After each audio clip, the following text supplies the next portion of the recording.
अल्लाह से दोस्ती कर लें। अल्लाह से बड़ा कोई दोस्त नहीं।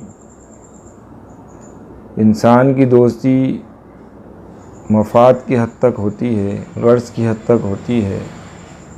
जब आप किसी मुश्किल, परेशानी, मसाइब में घिरते हैं, हर दोस्त, हर रिश्तेदार, हर करीबी रिश्ता, यहाँ तक कि आपके दिल के करीब जो आपकी बीवी बच्चे होते हैं, वो भी आपको छोड़ के चले जाते हैं।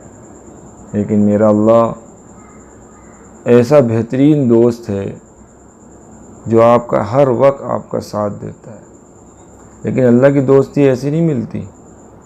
अल्लाह आज़माता है, मसाइल से, मुश्किलात से, परेशानियों से, हर चीज़ से आज़माता है। लेकिन जब इंसान अल्लाह की तमाम आज़माइशों पे पूरा उतरता है तो फिर अल्लाह रब्बुल इज़्ज़त उसको इनाम भी उतना बड़ा अता करते हैं।